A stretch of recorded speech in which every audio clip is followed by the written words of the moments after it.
Καλημέρα παιδιά, Δημήτρης εδώ, Day 2, vlog νούμερο 2. Ναι, πράγματα τα οποία κατάλαβα από το πρώτο vlog που έφτιαξα.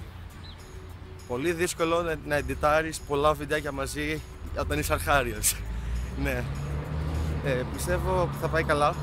Το είδαν αρκετά άτομα ήδη από χθες το βράδυ. Είμαι πολύ χαρούμενος γι' αυτό. Και αυτό βασικά. Όταν μιλάς στα βιντεάκια είναι πάρα πολύ δύσκολο να συγκεντρωθείς, τι θες να πεις και να ξεχνάς συνέχεια.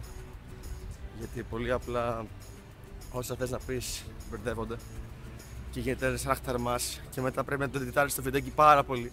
Γι' αυτό δεν βγαίνει κάτι καλό. Γι' αυτό πρέπει να είμαστε συγκεντρωμένοι όταν φτιάχνουμε βίντεο. Ναι.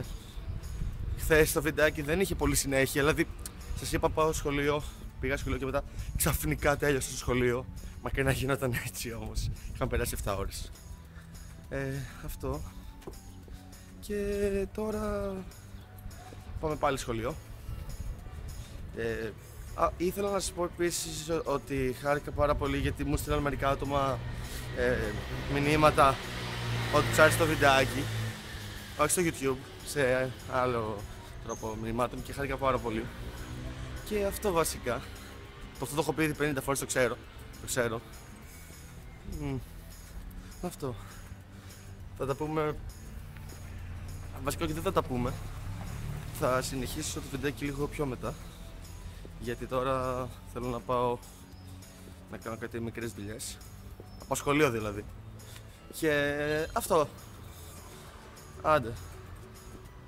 Ναι. Ναι. Σχολείο. Εδώ τώρα μέσα στην τάξη, μάλλον χτύπησα για διάλειμμα και αυτό βασικά. Ήθελα να πω ότι πολλά παιδιά είπαν ότι τους άρεσε. Πολλοί είπαν ότι δεν είχε κάποιο ιδιαίτερο περιεχόμενο το βιντεάκι στο vlog, ότι δεν έλεγε κάτι ιδιαίτερο. Αλλά είπα ότι θα πω κάτι πολύ γενικά. Δεν πρόκειται να πω κάτι ιδιαίτερο στο... Μη με βγάζεις φωτογραφίες. Έλαξε κόλλα. Και εντάξει, νόμιζα... Εντάξει, δεν είναι κάτι το οποίο είναι τόσο... Δεν μπορούσα να πω πάρα πολλά πράγματα για το σχολείο. Μαθήματα, διάβασμα, διάλειμμα. Αυτό δεν είναι κάτι το περισσότερο, κάτι λιγότερο. Και πολλοί το είδαν περίεργο. Πολλοί σήμερα μου είπανε «Α, κάνεις βιντεάκι στο YouTube, α, ωραία, μπράβο» κλπ. Άλλοι μου είπανε «Τους άρεσαν», άλλοι είπαν «Δεν τους άρεσαν». Εντάξει, ο καθένας έχει την άποψή του. Και πιστεύω ότι θα πάει καλά. Το έχω ξαναπεί αυτό, δεν είχε λόγο να το πω αυτό τώρα βέβαια, αλλά τέλος πάντων. Και... ναι. Τώρα είναι η τρίτη ώρα, τέταρτη ώρα και περιμένουμε να μπούμε μέσα γιατί δεν έχει ακόμα αρχίσει το μάθημα.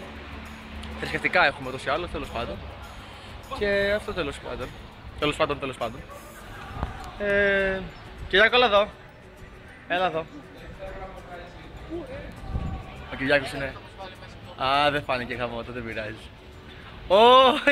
Ίδρου! Ναι, εντάξει. Θα γίνεις διάσημη, να ξέρεις. Αυτό τέλος πάντων. Δεν έχω κάτι ιδιαίτερο να σας πω ακόμα. Σκέφτομαι για το επόμενο βιντεάκι. Δεν θα είναι vlog, θα είναι κάτι πολύ ωραίο και θα σας αρέσει. Αυτό γενικά. Και θα τα πούμε. See you next time.